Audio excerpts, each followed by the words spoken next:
Let's ask Rosso if I'm allowed to play in one. Maybe you guys can cast one of my games. Yes. In Control played in Season 1 of the NASL. I'm going to try. I'm going to try to play in the next qualifier. What do you think, Ben? How well will I do? I think you're going to win. I think you winning is about as likely as a Glon versus Bischu final.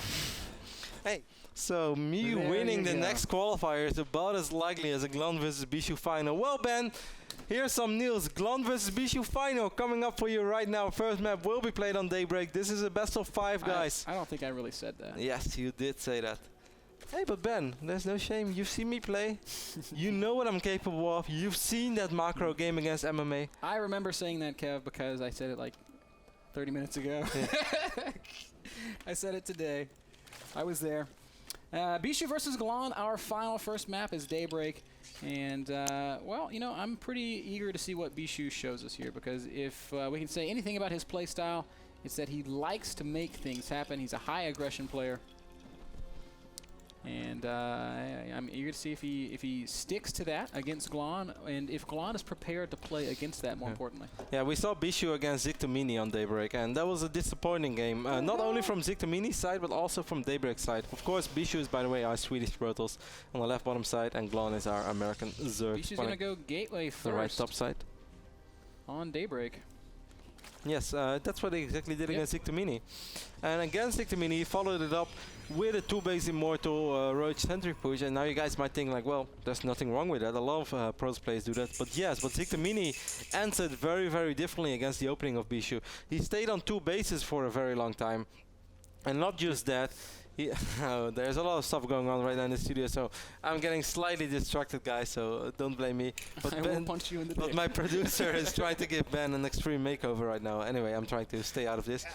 Most important thing is that Bischu did not adapt to whatever he saw of Zictomini. Zictomini really, really prepared for that 2-base all-in that Bischu was throwing at him with the sentries, with the Immortal. He went Ling with upgrades, with infestors. He had everything right to deal with it, and Bischu still went with it, and that was a little bit disappointing. A little distracted, Kev. Yes, I saw that. You're such a wussy, man. Like something like the way that you are with. Never mind. I don't want to. I don't even want to say it. Don't make me say it. I don't want to say it. Don't make me say it. I don't want to say it, man. Don't make me say it. All right, I will say it. You're such a wussy. What just happened? Well, we're getting trolled by our producer in the studio.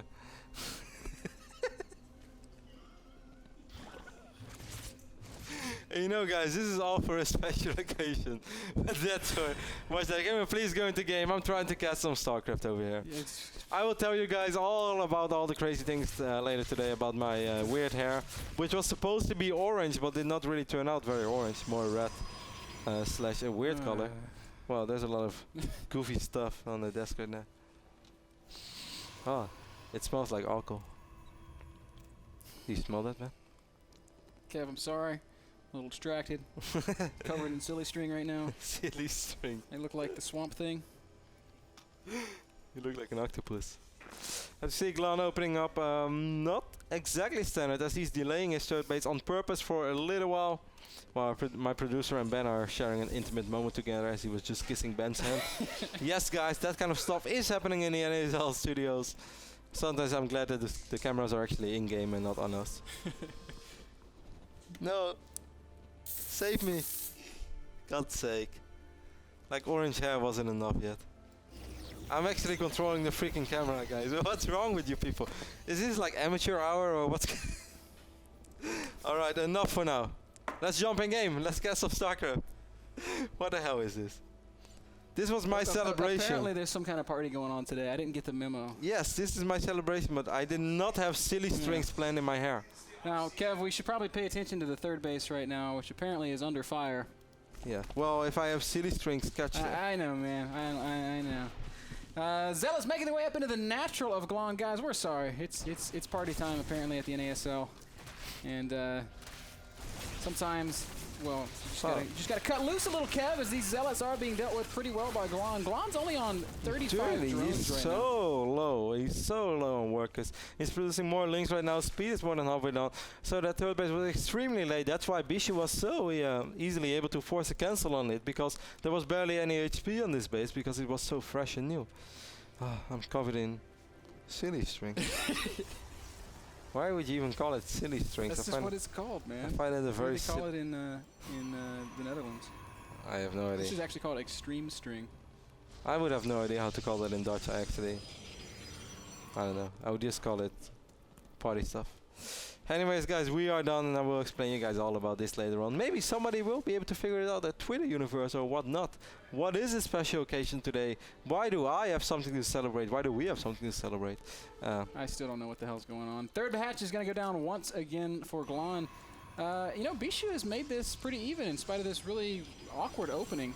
He's even in the worker count.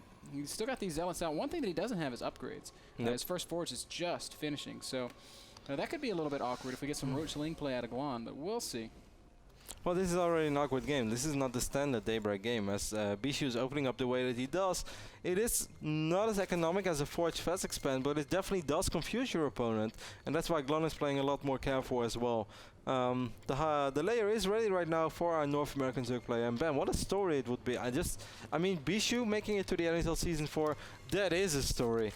But Glon making it into the NASL Season 4, I think a lot of people will be so extremely confused. What the hell is going on? It's unbelievable. He's played some incredible games, and you know what? He's got one final opponent standing between him and Season 4 of the North American Star League. This is easily the best Glon that the StarCraft universe has ever seen. This is his moment for fame, man. That's right, man. If you could only have this moment for life.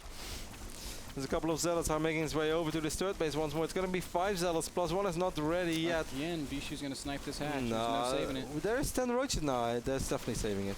He has more than enough roaches to pick up these zealots, and he will be able to keep it alive, Ben. Actually, great play there by Glon. Managed to get down there in time. I didn't see those extra roaches up in his natural.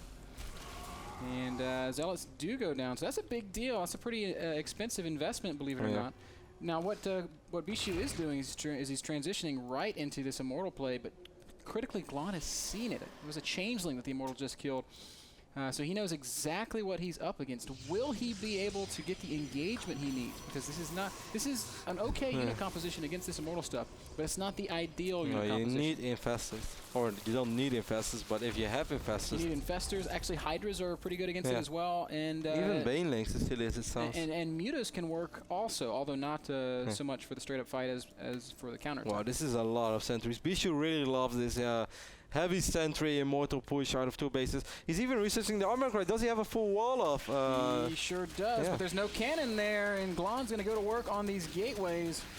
Sentries There's not that much DPS in these sentries, but they of course can drop force fields, and there's a little bit of DPS, but there is 300 gas band that will stay at home for the rest of this game. Critically, look at this. Bischu's gotten into a great position. Warp Prism is here. Sentries are here. Army supply, he's down a lot. He's gonna need those stalkers if he would have, if Glon would have forced the fight immediately. It's all going to come down to the force fields. It's as simple as we can make it. It's a pretty narrow place to fight. Glon's going to try to come in from 2 sides. Here we go. First attack does close the gap, and the Lings squeeze through. I think Glon might actually have enough Immortals working overtime. That Warp Prism needs to get a warp in, and the Queens need to target it. Oh my gosh, I think Glon has done it. Yep, all the roaches getting so close to these Immortals. Bischu not able to warp in anything right now. Ends up losing all of these gateway units. Does save 1 Immortal and a sentry. Great sandwich right there by the North American Zerg player, getting all those links in from behind.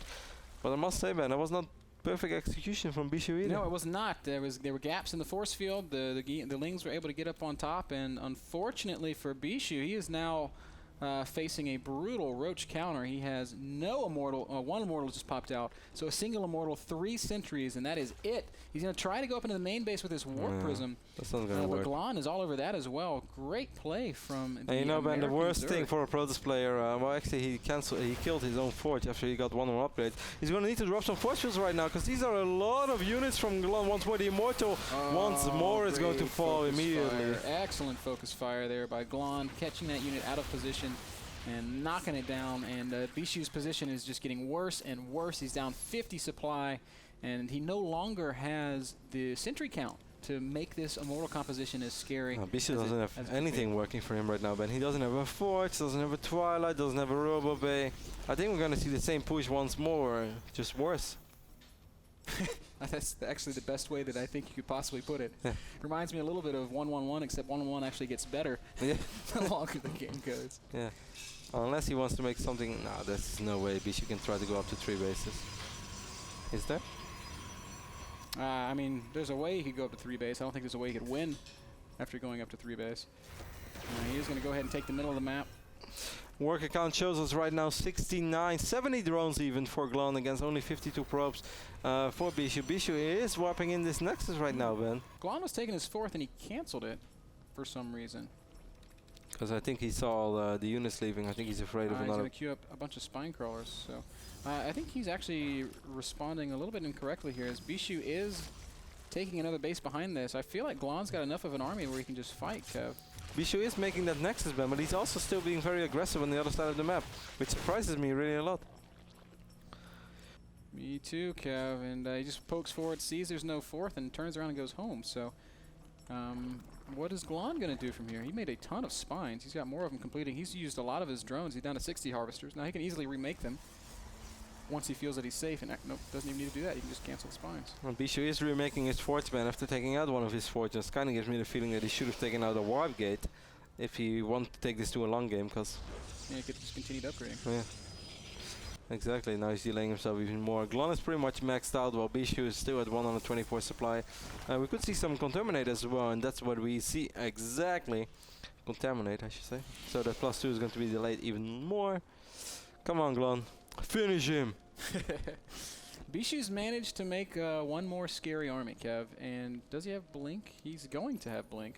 Yeah, it's going to take like 90 more seconds, though.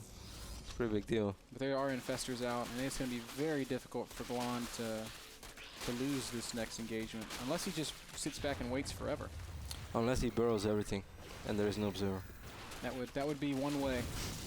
Single Stalker getting caught there, but Bischu will just retreat right off that ramp. Glon going to head for the 3rd base. He's going to force Bischu to come down and do something about it.